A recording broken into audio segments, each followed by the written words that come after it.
J'ai fait une petite étude de marché tout récemment dans l'Ombam. C'est une localité au Cameroun. Et il avait ressorti que le sac d'urée est passé de 16 000 francs à 46 000 francs. Le sac de 26 quant à lui est passé de 15 000 francs à 35 000 francs. Je vous épargne tous les autres intrants, à savoir herbicides, insecticides, nématicides, fongicides, tout ça. Pendant ce temps, dans cette même localité, le cajou de tomate coûte 2 000 francs.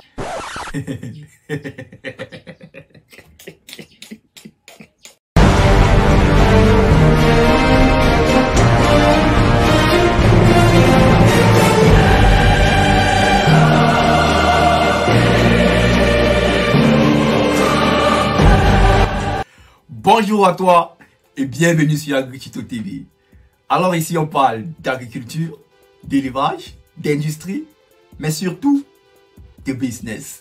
Car jusqu'ici, l'histoire nous enseigne que telles sont les voies qu'ont empruntées toutes les grandes nations d'aujourd'hui.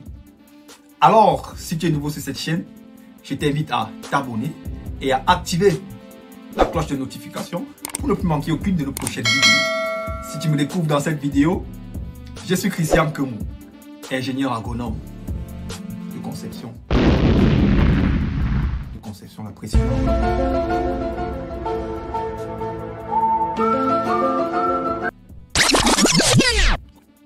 Alors, figurez-vous qu'en 2022 au Cameroun, malgré les coûts des intrants chimiques qui ne cessent de croître, malgré toutes les grandes quantités d'urine produites par les élevages de lapins, qui d'ailleurs selon les travaux de Lebas et ses collaborateurs en 2002, oscillerait entre 160 et 170 millilitres d'urine par lapin par jour. Alors quand je dis ici les travaux de Lebas et ses collaborateurs en 2002, il s'agit là d'une expérience scientifique qui a été menée par les scientifiques. Alors sur l'urine de lapin, et au cours de la vidéo il y aura des citations pareilles, il y aura plusieurs autres citations pareilles. Donc je vais vous laisser, n'est-ce pas, les références bibliographiques dans la description pour ceux qui voudront bien aller télécharger les articles pour lire entièrement et, n'est-ce pas, avoir plus d'amples informations là-dessus, ils pourront le faire. Alors, ces quantités d'urine équivalent à 4,8 à 5,1 litres par lapin par jour. Imaginez donc un éleveur qui n'a que 100 lapins dans sa ferme. Ça lui fait 500 litres d'urine récoltée en un seul mois. 500 litres, soit 50 bidons de 10 litres en un seul mois. Malgré les propriétés fertilisantes, fongiques, insectifuges et même nématicides de cette substance, qui ne sont d'ailleurs plus approuvées car une ribambelle d'articles scientifiques l'ont déjà fait, malgré toutes ces propriétés, les éleveurs de lapins versent toute l'urine qu'ils collectent. On ne m'a pas dit, j'ai vu cela de mes propres yeux. Dans le BAM, on verse l'urine de lapin. À Yaoundé, on verse l'urine de lapin. Donc, au Cameroun, on verse l'urine de lapin. Pendant que dans d'autres pays, comme le Kenya, on élève les lapins non pas pour leur chair, mais pour leur urine.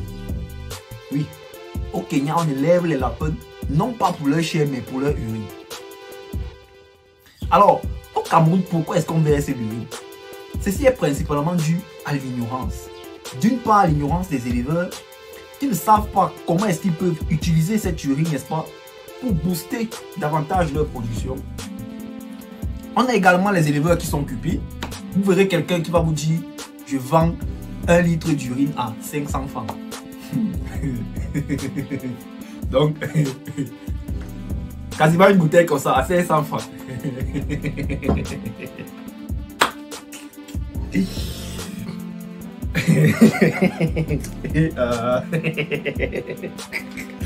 Qui va acheter ça? Un litre d'urine à 500? Personne. Personne. Alors d'autre part, on a l'ignorance des agriculteurs qui ne sont pas au courant que ceci est un puissant engrais, un insecticide, un fongicide qui peut leur permettre, n'est-ce pas, de se passer complètement des produits chimiques. Et d'ailleurs, les travaux de Temgwa et ses collaborateurs en 2017 ont prouvé que les parcelles de maïs fertilisées à l'engrais chimique et des parcelles, de maïs fertilisées aux urines, il n'y avait strictement aucune différence. Aucune. Alors, dans cette vidéo, nous allons essayer d'éclaircir les uns et les autres, n'est-ce pas, sur la composition chimique de l'urine de lapin, ses méthodes de conservation et les méthodes d'application.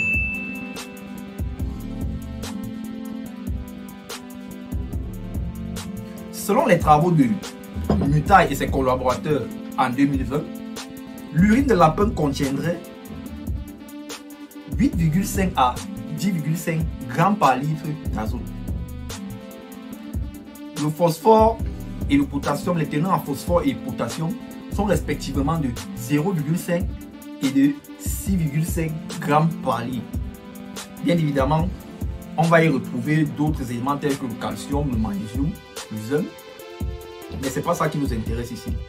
Alors, qu'est-ce qu'on constate à première vue? À première vue, on constate que dans l'urine de lapin, on a l'élément N, à savoir l'azote, on a l'élément P, à savoir le phosphore, et on a l'élément K, à savoir le potassium.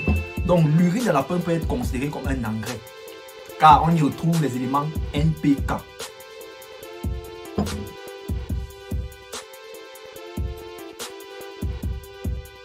Alors, ceci c'est le point le plus important de cette vidéo, donc je vous invite à être particulièrement attentif. Vous devez savoir que quelques heures après, n'est-ce pas, que votre urine a été excrétée, il y a principalement 3 transformations qui commencent à s'opérer. On a l'hydrolyse bactérienne de l'urée, grâce, n'est-ce pas, à l'enzyme uréase contenue dans l'urine. On a la précipitation des minéraux et la volatilisation de l'ammoniac. Ces 3 transformations concourent, n'est-ce pas, à la dégradation de votre urine.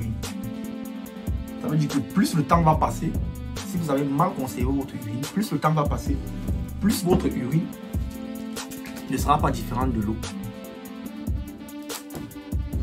Parce qu'il faut savoir ici que l'hydrolyse de l'urée, c'est quoi? L'hydrolyse de l'urée, c'est la transformation de l'urée par les bactéries contenues dans l'urine en ammoniac. Or, l'ammoniac est une forme hyper volatile d'azote. J'espère qu'on comprend ce que ça implique, la volatilité. Alors donc, pour, n'est-ce pas, conserver cette urine, il existe plusieurs méthodes. Et la méthode la plus simple que je peux vous recommander, c'est celle de Randall et ses collaborateurs en 2016. Alors cette méthode consiste à faire quoi? Cette méthode consiste, n'est-ce pas, à ajouter dans son urine ceci. Il s'agit, n'est-ce pas, de la chaux vive. Je pense que tout le monde connaît ce que c'est, la peinture qu'on met souvent sur les murs. Donc, vous devez ajouter ceci dans votre urine et vous devez chercher une chaux qui est à désactiver. Alors vous allez la désactiver parce que initialement, n'est-ce pas, la chaux c'est une réaction thermique, vous voyez. Il n'y a aucune réaction d'ébullition. Initialement, lorsqu'on mélange la chaux à de l'eau, cela produit de la chaleur. Donc ce que vous allez faire, c'est mélanger d'abord votre chaux à de l'eau initialement. Là, ça va bouillir, il y aura tout ce qu'il y aura. Le lendemain, vous allez revenir, ce sera comme ça. Le lendemain, quand vous allez revenir, ce sera comme ça. La chaux sera en bas et l'eau sera en haut. Vous allez donc verser cette eau et vous allez récupérer la chaux qui est tout en bas et vous allez la sécher de façon à obtenir des blocs comme ça. Une fois que vous aurez obtenu ces blocs, vous allez les écraser de façon à ce que ce soit la poudre, complètement la poudre.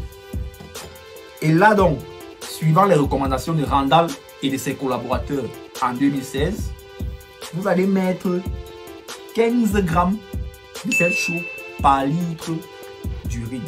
Ça veut dire que si vous avez un bidon de 10 litres, vous allez y ajouter 150 grammes de chaux pour la conservation. Alors, comment est-ce que la chaux nous permet-elle de conserver l'urine? Vous savez, il est important de comprendre ce qu'on fait. Il ne faut pas seulement faire parce qu'on a demandé qu'on doit faire. Il faut comprendre pourquoi l'action qu'on pose en amont conduit à telle réaction en aval. Alors, la chaux est une base. Et pour le petit rappel, une base, c'est toute substance ou alors tout corps ayant un pH supérieur à 7. Alors, les travaux de Bones, n'est-ce pas, et ses collaborateurs en 2003 ont permis de comprendre que il y a un intervalle de pH qui favorise, n'est-ce pas, l'hydrolyse de l'urée par les bactéries. Et cet intervalle de pH est compris entre 4 et 10. Alors, notre chaudron, qui est une base, va nous permettre d'élever le pH de notre urine au-delà de 10. Ça va faire que, au-delà de 10, le milieu n'est plus adéquat à une quelconque hydrolyse de l'urine. Donc, notre urine devient stérile. Et parallèlement, on peut utiliser de l'acide, n'est-ce pas, pour abaisser le pH. On peut utiliser un acide fort pour abaisser le pH en deçà de 4. Là, ça crée également une sorte de stérilité dans l'urine. Donc, les bactéries ne sont plus actives. C'est donc comme ça que se passe la conservation de l'urine. Alors, comme je vous disais plus haut, il existe plusieurs méthodes de conservation de l'urine. Et celle que je viens de partager avec vous est la plus simple qui existe. N'est-ce pas? Donc, il existe d'autres méthodes comme, par exemple, la nitrification. On a d'autres méthodes comme la distillation. Alors, vous-même, les plus curieux, vous irez faire des recherches. Je vais vous laisser, n'est-ce pas, toutes les infos dans la barre de description. Également, on a des méthodes de concentration de l'urine. Ça veut dire qu'à partir de 20 litres d'urine, on concentre par exemple 20 litres d'urine de façon à obtenir comme ça 1,5 litre de concentré d'urine. On a également des méthodes de précipitation. Ça veut dire qu'on précipite les éléments N, P, K et on obtient des trucs solides comme ça, comme des engrais chimiques, comme les engrais chimiques qu'on utilise. Ce sont des méthodes, n'est-ce pas, qui se font déjà en Suisse. Bon, chez nous, on ne connaît pas encore ça. Mais nos chercheurs camerounais et africains peuvent se pencher là-dessus, n'est-ce pas, réfléchir comment précipiter l'urine de façon à obtenir des éléments fertilisants solides, n'est-ce pas.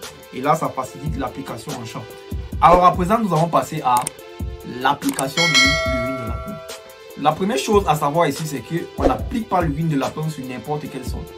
D'ailleurs, cela est valable pour tous les autres fertilisants, que ce soit fiente de poule, lisier de porc et même les engrais chimiques. Avant toute application de fertilisant, vous devez faire une analyse physico-chimique de votre sol. À quoi va vous servir cette analyse? Cette analyse va vous permettre, n'est-ce pas, de déterminer le degré de minéralisation de la matière organique par votre sol. Alors, ce qu'il faut savoir ici, c'est que dans la nature, l'azote est présente principalement sous 3 formes. On a la forme uréique, la forme ammoniacale et la forme nitrique. Et ce qu'il faut donc savoir ici, c'est que les deux premières formes, à savoir la forme uréique et la forme ammoniacale, ne sont pas prélevables par les plantes. Ou alors, lorsqu'elles le sont, c'est à de très faibles doses. La plante prélève l'azote sous la forme nitrique. Ce qui fait donc que la minéralisation, c'est donc quoi? La minéralisation, c'est le processus qui permet de passer de la forme uréique, par exemple, à la forme nitrique. Ou alors de la forme ammoniacale à la forme nitrique, qui est une forme prélevable par les plantes.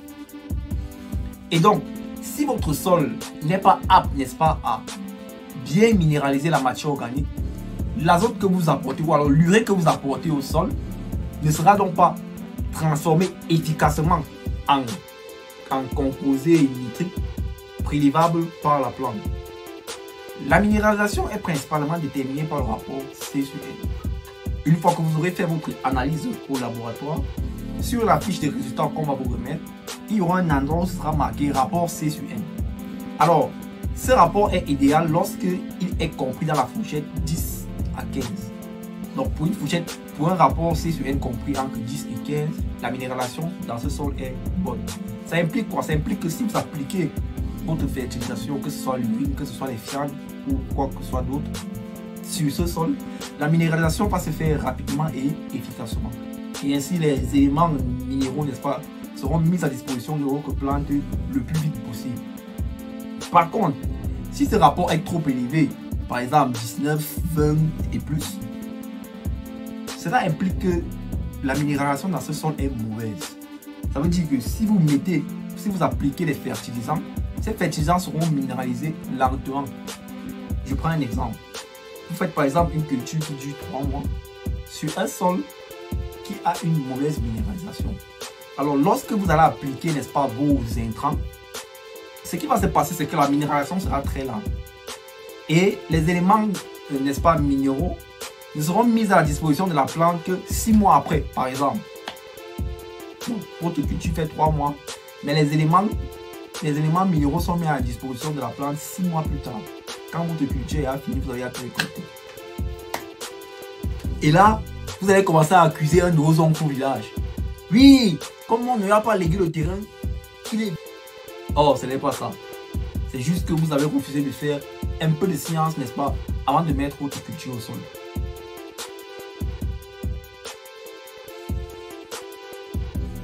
Bien, vu que ce décor est planté, pour appliquer votre urine, vous pourrez le faire en couronne. Alors, l'application en couronne consiste à quoi? Elle consiste pas à appliquer l'urine dans un sillon autour de la plante. Un sillon d'environ 5 cm de profondeur et ceci à 5 voire 10 cm du plat. Donc, vous allez creuser ce sillon et n'est-ce pas, verser dans ce sillon la quantité d'urine correspondant aux besoins de la culture que vous êtes en train de faire. Une fois que vous aurez versé l'urine, vous allez recouvrir le sillon et arroser à 200% comme recommandé par les travaux de Tembois et ses collaborateurs en 2017. Vous pouvez également diluer l'urine, n'est-ce pas, dans de l'eau et arroser vos plantes avec à raison de 1 litre d'urine pour 10 litres d'eau. Donc vous diluez cela dans une arrosoir et vous arrosez simplement vos plantes avec cela. Voilà donc en gros ce que l'on pouvait dire au sujet de l'urine de lapin.